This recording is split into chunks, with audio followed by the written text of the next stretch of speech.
할렐루야. 11월 15일 새벽 제단에 참여하시는 우리 모든 성도님들을 환영합니다. 오늘 아모스의 말씀 1장 1절부터 13절의 말씀을 읽고 오늘 말씀을 함께 나누도록 하겠습니다. 아모스 1장 1절부터 13절의 말씀입니다. 유다 왕 우시아의 시대, 곧 이스라엘 왕 요아스의 아들 여로보암의 시대, 지진 전 2년에 드고아의 목자 중에 아모스가 이스라엘에 대하여 이상으로 받은 말씀이라. 그가 이르되 여호와께서 시온에서부터 부르짖으시며 예루살렘으로부터 소리를 내시리니 목자의 초장이 푸르고 갈멜산 꼭대기가 마르리로다.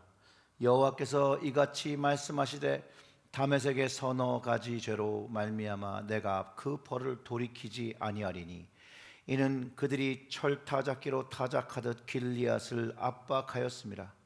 내가 하사엘의 집에 불을 보내리니 벤하닷의 궁궐들이 사르리라.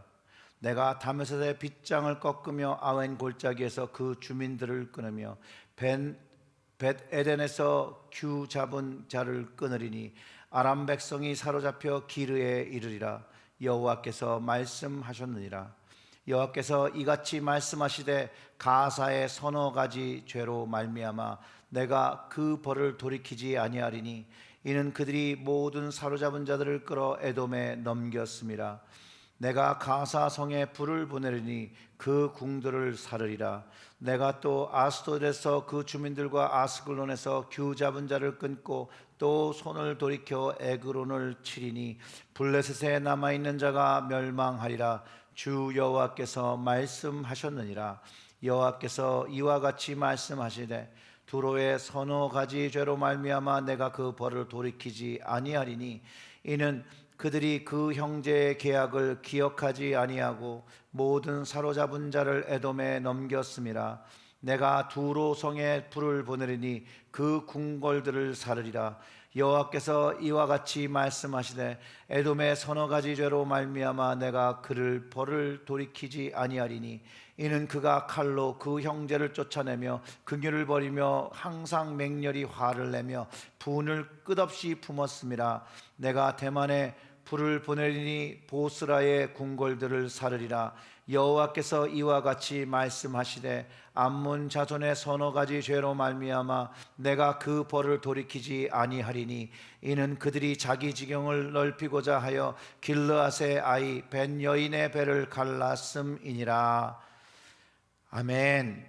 기도하겠습니다. 하나님 아버지 감사합니다. 오늘의 이 말씀이 우리에게 영적인 방향, 영적인 양식이 되게 하여 주시고 하늘에 주시는 말씀, 그 레마의 말씀이 되어서 오늘도 하나님 앞에 온전한 삶을 드릴 수 있도록 아모스처럼 그 하나님의 말씀을 받아 그 말씀을 가감없이 행하고 지키는 저희들이 될 수 있도록 이 시간 말씀 들을 때에 성령으로 깨닫게 하시고 충만케 하시고 감동케 하셔서 하나님의 말씀을 지키는 하루가 되게 하여 주시옵소서.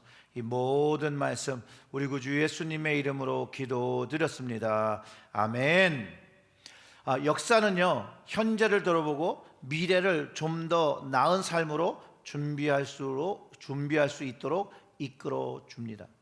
그래서 역사의식을 잘 가진 사람들은 현재를 잘 진단할 수가 있고요, 미래를 위한 지혜의 말을 잘 해줄 수 있는 것과 같습니다.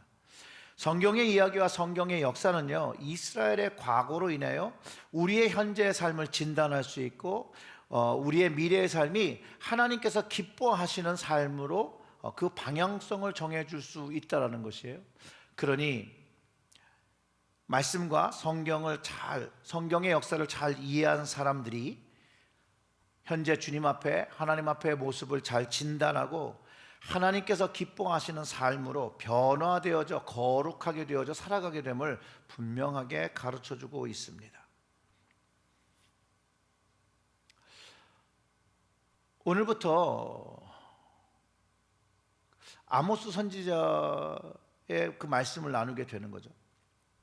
아모스 선지자는 이사야와 호세와 그 동시대에 사역했고요, 그가 태어나기는 남유다에서 태어났지만 하나님의 사명은 북이스라엘에서 활동했습니다. 그가 있었던 그 장소는 북이스라엘 수도 그 사마리아, 그리고 그 우상을 세웠던 그 베델 지역을 달아다니면서 하나님의 말씀을 전합니다. 그때 당시 왕은 여로보암 2세였는데요. 그 당시에 아모스 선지자는 잘 환영받지 못했어요. 특별히 그 하나님의 말씀은 그 예언은 환영받지 못했어요. 왜냐하면 사람들이 보기에는 그 시대가 태평성대를 누리고 있었다라고 생각을 하고 있었고, 또한 우상 숭배를 위해서 세워진 대제사장 그 아마시아와 백성들은 그 아모스를 핍박합니다. 그리고 쫓아내려 했습니다. 아모스가 받은 주변 나라에 대한 예언들인데, 오늘 읽은 본문은요, 그의 예언은요 다른 대선지자들의 예언과 그렇게 다르지 않습니다. 그리고 그 심판의 이유도 동일합니다. 그래서 왜 하나님께서 심판하시는지에 대한 그 분명한 이유를 가르쳐 주는데요, 하나님은 죄를 그치지 않는 악인들을 심판하고 계심을 가르쳐 주고 있습니다. 오늘 본문 속에 드러나고 있는 나라는 아람과 블레셋과 두로와 에돔입니다. 이들이 자랑하며 뽐내는 모든 성들이요 다 불탈 거라고 예언되고, 또 그 왕들이 다 그 자리에서 내려올 것, 결국은 그 나라의 멸망을 예언한 것입니다. 그러면서 그들의 서너 가지의 죄에 대해서 말하고 있는데, 여기서 서너 가지라는 죄는 정말 그냥 말 그대로 3개에서 4개의 죄를 가지고 말하는 것이 아니라 아주 많이 반복하여졌다는 그런 어떤 관용적인 표현으로 우리가 이해를 해야 합니다. 그들이 짓고 있는 죄가 회개되어지지 않고 그 죄를 돌이키지 않고 계속해서 반복되어지는 것이라고 가르쳐 주는 것이죠. 이 말씀을 우리 삶에 적용해 보면요, 이들 나라나 이들 왕의 모습이 우리 모습과 그렇게 다르지 않다는 사실을 발견할 수 있습니다. 왜냐하면 우리 역시 하나님 앞에서 죄를 온전히 끊어내지 못하고 계속해서 반복하고 죄를 짓고 살아가는 모습이 분명히 있기 때문에 그렇다는 거예요. 하나님께서 우리를 오래 참아주심을 알고도 여전히 변화하지 못하는 모습이 우리에게 다 있다라는 거예요. 분명히 하나님은 자비하신 분입니다.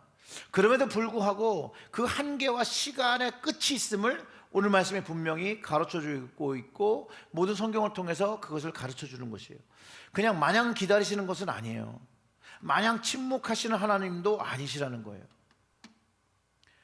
어쩌면 우리를 보시기에도 죄에서 돌이키지 못하고 하나님 보시기에 우리가 서너 가지의 죄를 가지고 있는 것을 하나님께서 확인하시면 하나님께서 징계하실 것을 분명히 가르쳐 주는 거라는 거예요. 우리가 지난달 에스겔을 묵상하면서도 우리 그런 말씀을 묵상했었죠. 하나님은 악인이 돌이키면 용서하시고, 의인일지라도, 공의를 얻었을지라도, 생명을 얻었을지라도 그가 죄를 행하면 그는 그 죄로 인하여 심판을 받는다고 가르쳐 주셨거든요. 오늘 주변 나라가 심판을 받는 그 이유, 하나님의 백성을 괴롭게 한 죄를 물으시고 있다는 거예요. 그 근본적인 것. 이스라엘과 우리가 동일한 죄인이고 징계받아 마땅한 사람들이지만, 여전히 하나님은 이 나라와 우리가 깨닫기 원하시는 것은 이 나라를 괴롭힌 나라들도 하나님께서 처벌하신다는 거예요.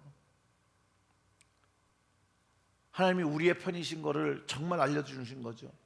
남편 되신 하나님이시면 아버지 되신 하나님께서 우리가 여전히 잘못하고 있지만 내 배우자와 내 자녀를 괴롭히는 그 남을 그냥 방관하지 않으심을 가르쳐주고 계시고, 그걸 깨닫기를 원하신다는 거예요. 이런 면에서 이스라엘은 참 축복받은 사람들이며 우리도 참 축복을 많이 받은 사람들이라는 거예요. 은혜 받은 자들이에요.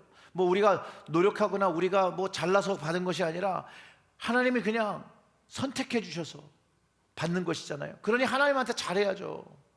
예수님한테 잘해야죠. 성령님한테 잘해야 합니다. 아람과 블레셋과 두로와 에돔 이 등등은요, 이스라엘을 어렵게 하고 정복하려 했던 그 이유가 있어요. 그게 뭐냐면 자신들의 향락과 풍요를 위해서요. 자기의 그 좋은 것을 위해서. 그래서 그 당시에 힘을 가졌고 더 많은 힘과 재력을, 풍요를 원하는 나라들마다 약소 국가들을 침공했고 정복했다라는 거예요. 근데 그들이 힘을 가졌다고 해서, 많은 힘을 가졌다고 해서, 많은 재력을 가졌다고 해서 그들의 영광이 영원했느냐? 그렇지 않다라는 거예요. 그들이 믿기에는 영원할 것 같았던 그 힘도 하나님의 뜻이 선포되어지니 그 나라는 멸망되어 정말로 사라졌다라는 거예요.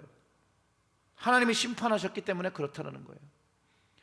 우리는 이 하나님의 심판, 그 결정을 경외해야 하고 두려워해야 한다는 거예요.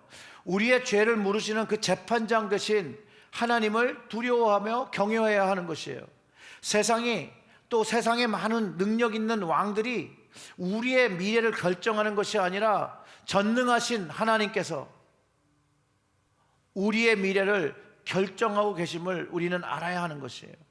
여호와 하나님, 우리의 과거와 우리의 현재와 우리의 미래를 주관하고 계시는 하나님, 우리에게 생명을 주시기도 하시고 거두어 가져가시기도 하시는 하나님, 복을 주시기도 하시고 복을 거두어 가주는 하나님이시라는 것이죠. 그런데 이 하나님을 온전히 우리가 받으면 우리의 인생은 바뀌게 된다는 것이죠. 근데 저는 이거를, 하나님을 받고 하나님의 사랑을, 하나님의 긍휼을 받은 인생을 저는 이렇게 표현하고 싶어요. 로또 맞은 인생이에요. 로또 맞은.